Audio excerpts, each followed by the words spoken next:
हरे कृष्णा। श्रील प्रभुपाद जी का उपदेशामृत।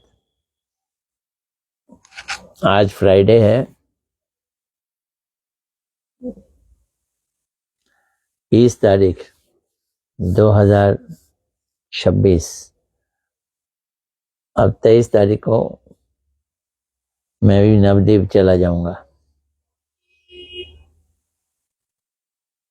तो आज लास्ट है इस हफ्ते का उपदेशामृत पे पाठ कथा। उसके बाद वहां से लौटूंगा, फिर शुरू करूंगा। नमो विष्णुपदाय राधिकाय प्रियात्मने श्री श्रीमद् भक्ति वेदांत नारायण गोस्वामी इति नामने। श्री कृष्ण लीला कथने सुदक्षम औदार्य मधुर्य गुणेश युक्तम वरम वरेण्यं पुरुषं महांतम नारायणं तमाम शिरसा नमामि।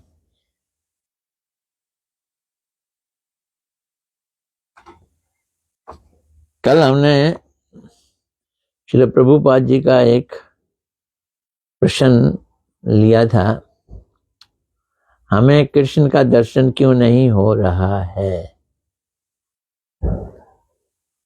इसको श्री प्रभुपाद जी ने बड़ा लंबा एक्सप्लेन किया था। मैंने उसमें 2-3 पॉइंट्स लिखे थे।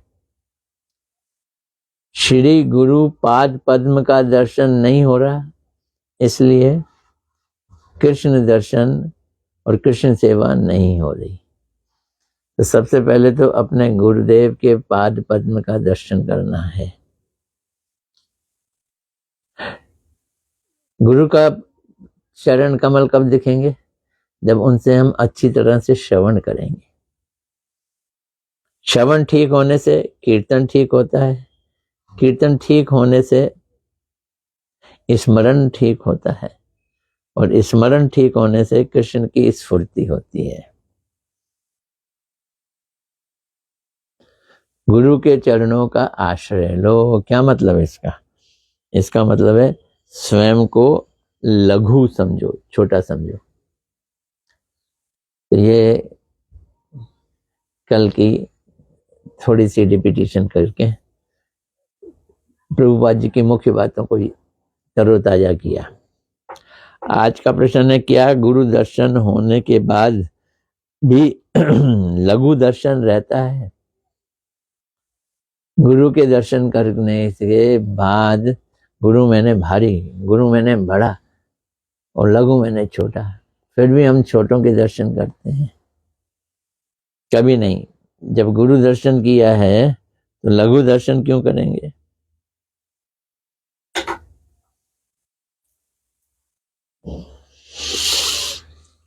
गुरु या श्रेष्ठ अभिमान हो जाए तो फिर गुरु दर्शन नहीं हो सकता। गुरु दर्शन हमने किया या नहीं किया, ये इस बात पर निर्भर करता है कि हमने अभिमान किया या नहीं किया। तो गुरु या श्रेष्ठ अभिमान हो जाए, ये अभिमान हो जाए मैं गुरु हूं। अच्छा, गुरु नहीं है तो श्रेष्ठ तो हूं ना। कितने लोग आके पैर छूते हैं, कितने लोग आके दंडवत करते हैं। तो मैं गुरु नहीं, श्रेष्ठ तो हूं। तो अपने गुरु दर्शन खत्म हो जाएंगे। ऐसी अवस्था में लघु होने पर भी जीव की गुरु होने की इच्छा हो जाएगी।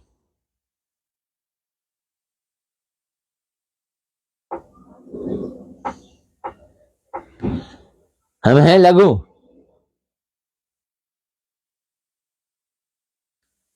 पर गुरु होने की इच्छा करते हैं। ऐसे व्यक्ति को गुरु दर्शन नहीं होंगे। उसके फल से गुरु दर्शन के बदले योषित दर्शन होंगे। गुरु नहीं दिखेंगे, स्त्रियां दिखेंगी, या भोग भोग्य दर्शन, हम जिन्हें भोग करना चाहते हैं उनके दर्शन होंगे। और फिर क्या होगा? फिर क्या होगा? सत्यानाश, सर्व सत्यानाश।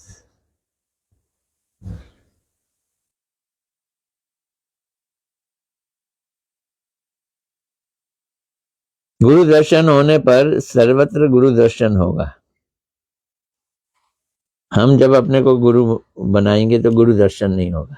जब हम अपने को लघु बनाएंगे तो गुरु दर्शन होगा। छोटा बनना पड़ेगा गुरु के दर्शन करने के लिए। जब गुरु दर्शन होगा तो फिर हर जगह गुरु दिखाई देंगे। उस समय और लघु दर्शन नहीं होगा, फिर लघु दर्शन नहीं होगा। जब सब जगह गुरु दिखेंगे फिर लघु चीज कैसे दिखेगी?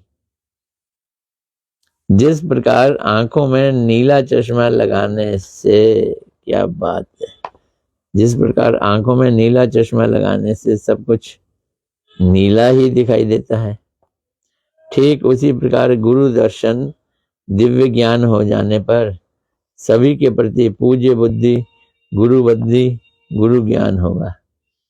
सभी गुरु हो जाएंगे। अमानी ना मान देन, किससे मान नहीं लेना, सबको मान देना। ये जगत जगदीश की सेवा का उपकरण है। ये है इंपॉर्टेंट पॉइंट। ये जगत जगदीश की सेवा का उपकरण है या जगदीश का सेवक है। सारा जगत ही जगदीश का सेवक है। सारा जगत जगदीश की सेवा का उपकरण है। अतः मेरे लिए ये जगत गुरु या पूज्य है। तो क्योंकि जगदीश का सेवक है ये जगत, इसलिए ये जगत भी मेरे लिए गुरु। ये है गुरु दर्शन। और क्या कह रहे हैं प्रभुपाद जी? गुरु दर्शन प्रबल होने पर कृष्ण दर्शन सहज हो जाएगा। गुरु दर्शन प्रबल होने पर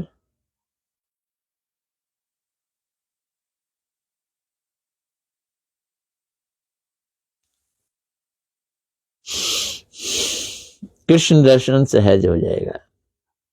जिस जिस अनुपात में गुरु दर्शन बढ़ता जाता है, प्रबल होता जाता है, उस अनुपात में कृष्ण दर्शन होता जाता है।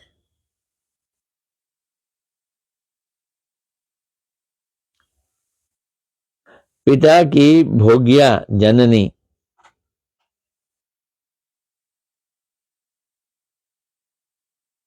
वो मेरे लिए भोग्या नहीं है, मेरे लिए सेव्या है। पिता की भोग्या जननी जैसे मेरे लिए सेव्या होती है, उसी प्रकार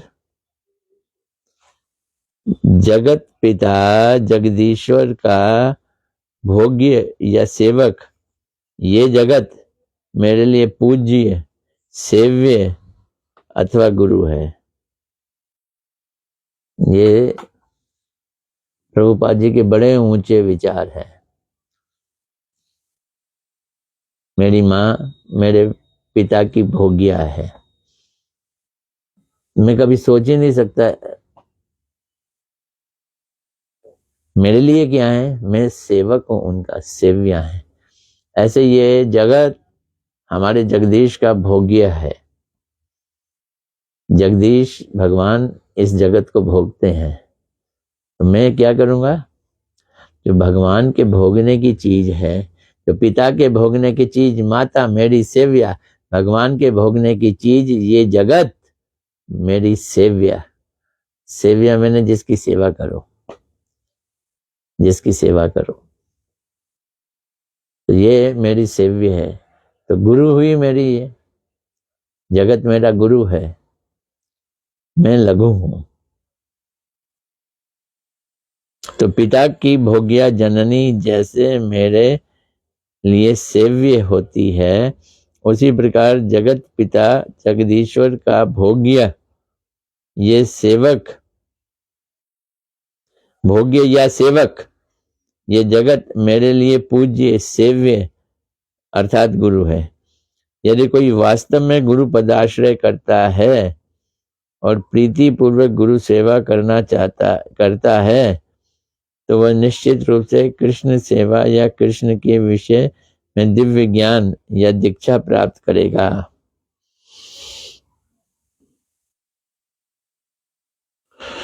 जिस कार्य को करने से विषयी एवं योषित को और ना देखना पड़े ऐसा ही कार्य करना होगा। स्त्रियों की तरफ नजर ना जाए ऐसा कार्य करो। तो चारों तरफ तो फैली हुई हैं। अखबार देखेंगे तो उसमें ऐड भी महिलाओं की होती है। जिस कार्य को करने से विषयी एवं योषित की को और ना देखना पड़े, स्त्री की नहीं, स्त्रियों के संग लगे हुए स्त्री संगियों का भी दर्शन ना हो, ऐसा कार्य करना होगा हमको। यदा संहर्ते च अयम कूर्मा, यहाँ पे ये चीजें हो तो अपने को समेट लो, जैसे कछुआ समेट लेता है।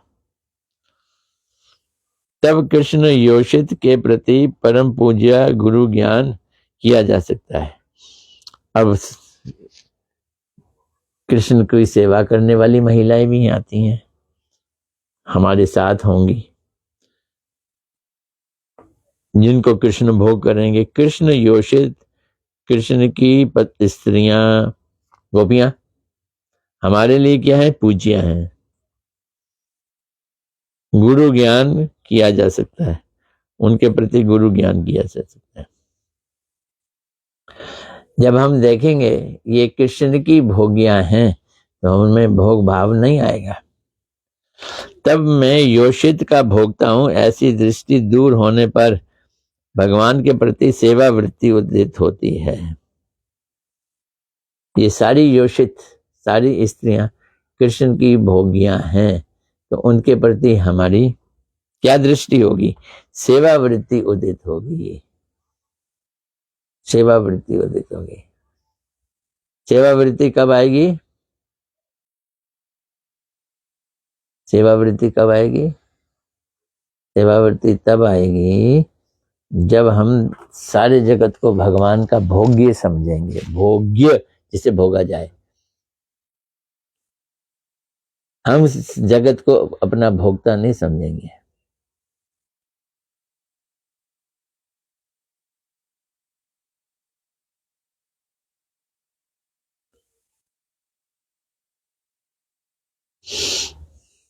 तभी कृष्ण का संपूर्ण रूप से दर्शन होगा। सेवा वृत्ति आएगी ना, तभी भगवान का दर्शन होगा। सेवा वृत्ति कब आएगी?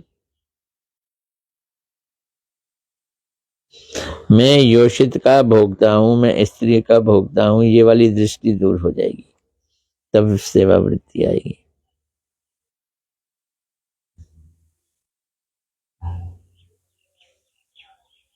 तभी मैं योषित का पति हूं, ऐसा विचार पूर्ण रूप से दूर हो जाएगा। अब पति पत्नी हो तो भी दूर हो जाएगा। जब पत्नी मेरी भोग्या ही नहीं है, कृष्ण की भोग्या है, ये कृष्ण की सेविका है, तो मेरे लिए पूज्य हो गई ना, मेरे लिए पूज्य हो गई।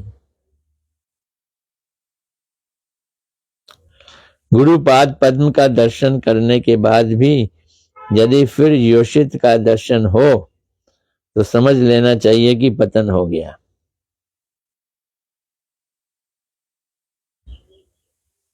योषित तो दिखेगी, स्त्री तो स्त्री दिखेगी, पर वो भोगने वाली स्त्री नहीं दिखेगी।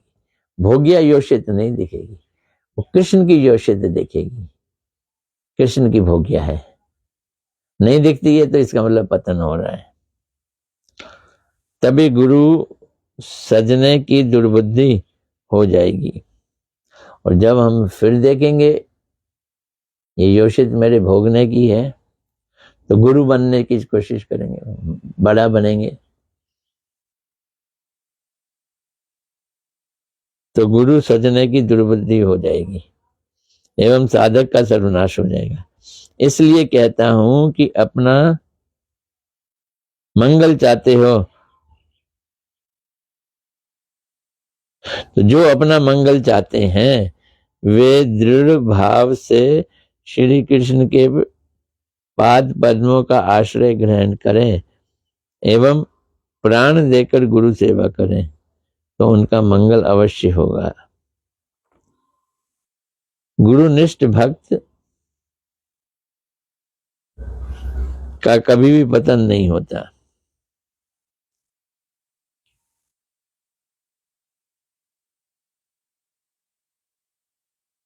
जो गुरुनिष्ठ भक्त होंगे वो कृष्ण के पाद पद्मों पे पहुंचेंगे, वही जा सकते हैं और कोई नहीं। बहुत अच्छा प्रश्न, बहुत अच्छा उत्तर, बड़ा सटीक उत्तर, टू दी पॉइंट। स्त्रियों के साथ रहते हुए भी उनके प्रति भोग बुद्धि ना हो, ये कैसे संभव है? इसके ऊपर उन्होंने बहुत सुंदर बात बताई है।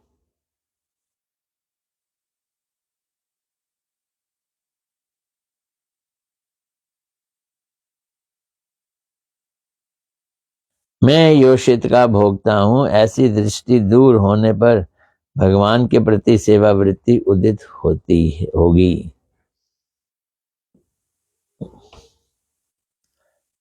गृहस्थ का क्या कर्तव्य है? गृहस्थ का क्या कर्तव्य है, ये दूसरा प्रश्न है आज का। गृहस्थ भक्त लोग भगवान के सुख के लिए साधु गुरुओं का संग एवं उनकी सेवा आदर और प्रीति करें, प्रीति पूर्वक करें उनकी वैष्णव सेवा। गृहस्थ का क्या कर्तव्य है? गृहस्थ भक्त लोग भगवान के सुख के लिए साधु और गुरुओं का संग करें एवं उनकी सेवा करें, उनको आदर करें, प्रीति पूर्वक ये सब कुछ करें। आदर सेवा सब प्रीति पूर्वक करें।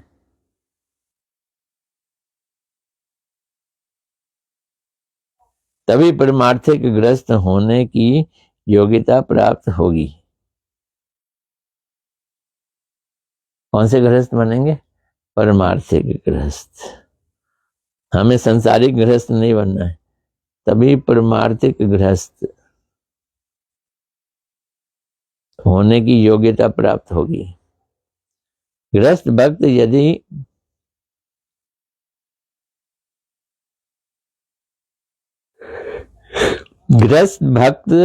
यदि भक्त भागवत एवं ग्रंथ भागवत, इन दोनों भागवतों की सेवा सेवा और संग या आलोचना ना करे तो उनका मंगल नहीं हो सकता। तो मंगल नहीं हो सकता, सेवा आलोचना करनी जरूरी है भक्त की और भागवत की। ग्रंथ भागवत, दूसरे भागवत। मैं संपूर्ण रूप से कृष्ण का सेवा करूंगा, ऐसा संकल्प लेकर ही घर में रहना मंगलजनक है। मैं संपूर्ण रूप में कृष्ण सेवा करूंगा, ऐसा संकल्प लेकर ही घर में रहना मंगलजनक है। अन्यथा हरि सेवा विहीन गृह तो नरक का द्वार है।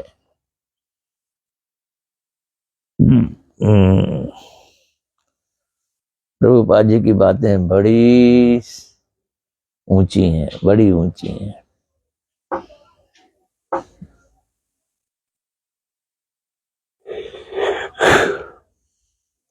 हरि भजन के अनुकूल संसार होने पर ही गृहस्थ आश्रम ग्रहणीय एवं प्रशंसनीय है। भजन हो रहा है और तुम्हारा घर है तो ठीक है। यदि प्रतिकूल संसार हो तो गृह अंधकूप के समान छोड़ दिया जाना चाहिए। परित्यज्य है। तो गृहस्थ क्या है? परित्यज्य है।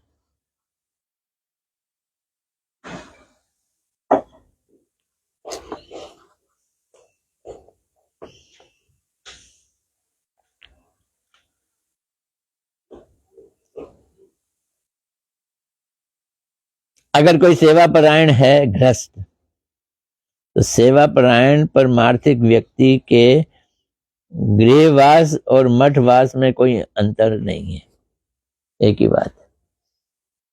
अगर वो परिवार भगवान की सेवा में लगा हुआ है तो गृहवास या मठवास इसमें कोई भेद नहीं है। किंतु गुरु के प्रति आसक्त या गृहवृत्ति या गृहवास तथा कृष्ण भक्तों का गृहवास, इन दोनों प्रकार के गृहवासों को एक नहीं समझा जाना चाहिए। क्या क्या फिर सुनेंगे। किंतु घर के प्रति आसक्त या गृहवृत्ति का गृहवास, जो गृहवृत्ति हैं, जो घर को अंदर आसक्त हैं, वो जब घर में रहते हैं तो उनका गृहवास और कृष्ण भक्तों का गृहवास, इन दोनों प्रकार के गृहवासों को एक नहीं समझना चाहिए।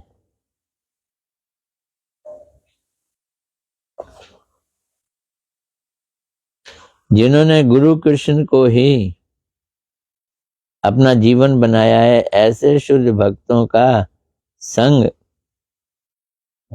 तथा उनकी सेवा का फल ही गुरु आसक्ति या गुरु व्रत नष्ट हो जाता है। गृह आसक्ति या गुरु व्रत धर्म नष्ट हो सकता है। फिर सुनो ये क्या कह रहे हैं। जिन्होंने गुरु कृष्ण को ही अपना जीवन बनाया है, गुरु कृष्ण जिनके जीवन हैं, प्राण हैं, ऐसे शुद्ध भक्तों का संग तथा उनकी सेवा के फल से ही गृह आसक्ति या गृह व्रत धर्म नष्ट हो सकता है। निष्कपट रूप से गुरु सेवा के अतिरिक्त गृह आसक्ति के साथ मुक्ति पाने की और कोई उपाय नहीं है। मुक्ति भी चाहिए ना, तो गुरु सेवा करनी पड़ेगी। प्रभुपाद जी क्या कह रहे हैं? निष्कपट रूप से गुरु सेवा के अतिरिक्त गृह आसक्ति के नाम पर मुक्ति पाने की और कोई उपाय नहीं है। गुरु के अनुगत्य में कृष्ण सेवा करने के लिए ही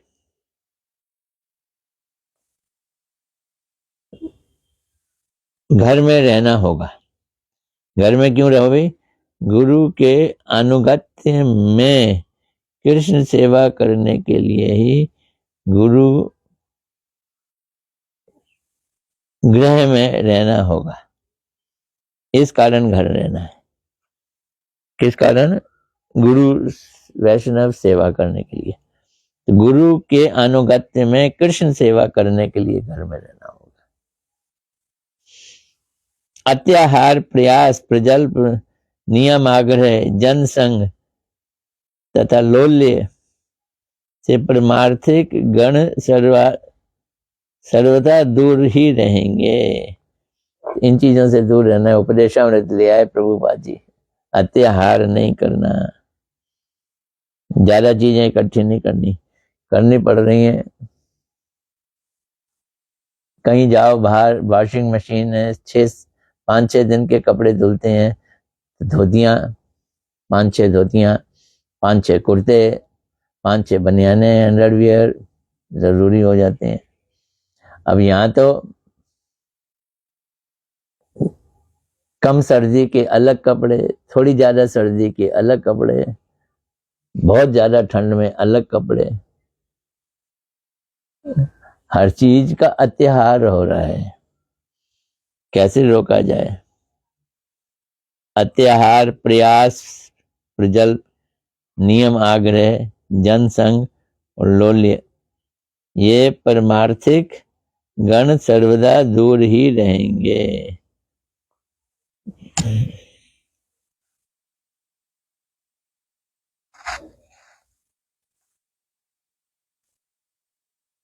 अत्याहार, प्रयास, प्रजल्प, नियम, आग्रह, जनसंग और लोल्य से परमार्थिक गण सर्वथा दूर रहेंगे। जो परमार्थ चाहते हैं वो इन चीजों से दूर रहेंगे। गृहस्थ के भजन में उत्साह, दृढ़ता, निश्चय, धैर्य, ये भी उपदेश अमृत। गृहस्थ के भजन में उत्साह होना चाहिए, दृढ़ता होनी चाहिए, निश्चयता होनी चाहिए, धैर्य होना चाहिए और हरि कथा श्रवण कीर्तन में रुचि या यत्न एवं गुरु कृष्ण की सेवा में निष्ठा अवश्य होगी। फिर पढ़ता हूं, गृहस्थ के भजन में उत्साह उपदेशामृत, दृढ़ता उपदेशामृत, निश्चयता उपदेशामृत, धैर्य और हरि कथा श्रवण कीर्तन में रुचि। ऊपर वाले डोंट से ये डूज हैं। या यत्न एवं गुरु कृपा की सेवा से निष्ठा अवश्य ही रहेगी।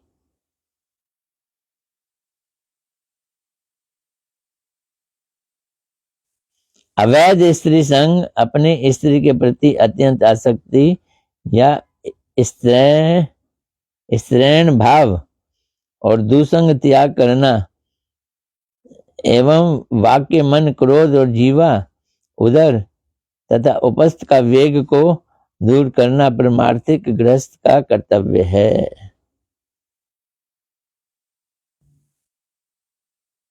ये भी उपदेशामृत। वाचो वेगम, मनसा क्रोध वेगम, उदर उपस्थ वेगम, अवैध स्त्री संग, और आपकी अपनी स्त्री हो तो उसमें भी आसक्ति नहीं, अपनी स्त्री के प्रति अत्यंत आसक्ति या स्त्रैण भाव, दुसंग त्याग करना, ये दुसंग है। अपनी स्त्री के लिए आसक्ति, ये दुसंग है। और फिर दुसंग त्याग किया, वाक्य से, मन से एवं वाक्य, मन, क्रोध, जीवा, उदर एवं उपस्थ के वेग को दूर करना ही परमार्थिक गृहस्थ का कर्तव्य है। ये वेगों को दूर करना, ये भी गृहस्थ का कर्तव्य है भाई। यहाँ वेग उन्होंने जल्दी जल्दी बोल दिए। कौन कौन से? वाचो वेगम, वाक्य बोलने का वेग, मनसा क्रोध वेगम, मन का वेग, क्रोध का वेग, जीवा, उदर एवं उपस्थ का वेग को दूर करना ही परमार्थिक गृहस्थ का कर्तव्य है। गुरु भक्त पाप कार्य तो करेंगे ही नहीं, यहां तक कि भक्ति बाधक पुण्यों से भी सावधान रहेंगे। पुण्य भी कहीं ठीक नहीं है भाई, वो भक्ति में बाधक होते हैं। क्योंकि पाप कर्म करेंगे तो हरि भजन नहीं होगा, और यदि पुण्य ही इकट्ठे करते रहोगे, पुण्य करने की खूब इच्छा हुई तो वो हरि भजन नहीं होगा। क्योंकि पाप कार्य करेंगे तो हरि भजन नहीं होगा, एक बात।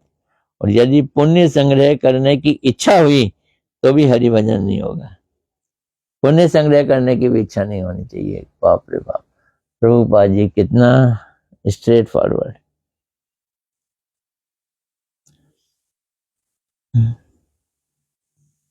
इसका ध्यान रखना चाहिए कि गृहस्थ भक्त कहीं नाम भजन का अभिनय दिखाकर हरि गुरु वैष्णवों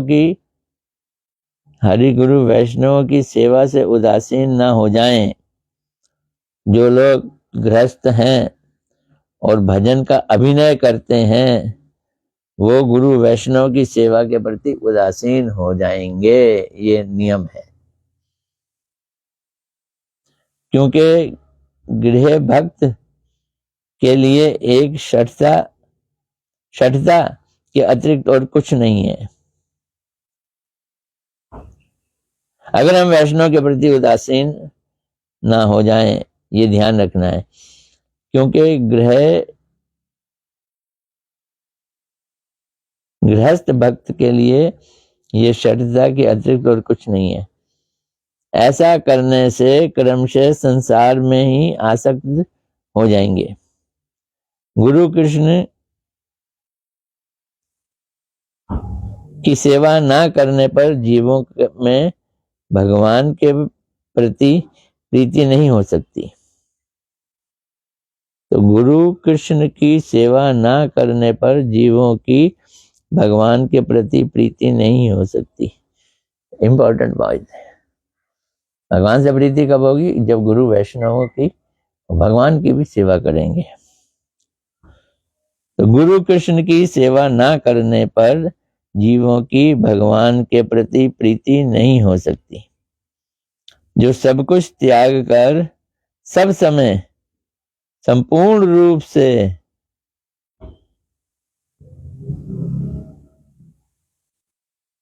कृष्ण के प्रति प्रीति नहीं हो सकती। जो सब कुछ त्याग कर सब समय संपूर्ण रूप से कृष्ण की सेवा में नियुक्त हैं, उनकी भगवान की सेवा में सहायता करने के लिए गृहस्थ भक्त सदैव चेष्टा करते रहेंगे। ये गृहस्थ भक्तों की ड्यूटी है, चेष्टा करते रहना।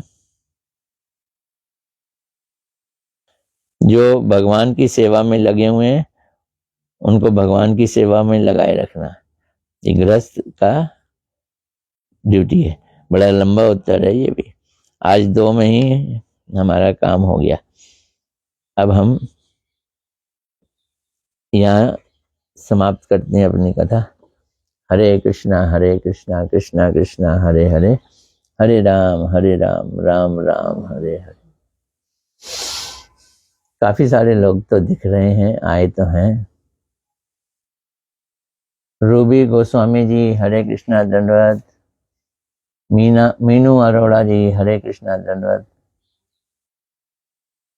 मोनिका चोपड़ा हरे कृष्णा दंडवत। मोनिका नहीं, मनीषा, सॉरी, मनीषा चोपड़ा। सचिन मल्होत्रा हरे कृष्णा दंडवत। और मनीष मानू, एक मनीषा चोपड़ा महिला है, मनीष मानू पुरुष हैं, हरे कृष्णा दंडवत। अंशिता दुग्गल जी भी आ गई, हरे कृष्णा दंडवत। पूजा जी हरे कृष्णा दंडवत। इंदुमती दासी हरे कृष्णा दंडवत। मनीषा चोपड़ा, अभी फिर बोला उसने, हरे कृष्णा बच्चे धन्यवाद। चलो अब नवद्वीप से लौटने के बाद मिलेंगे। हरे कृष्णा।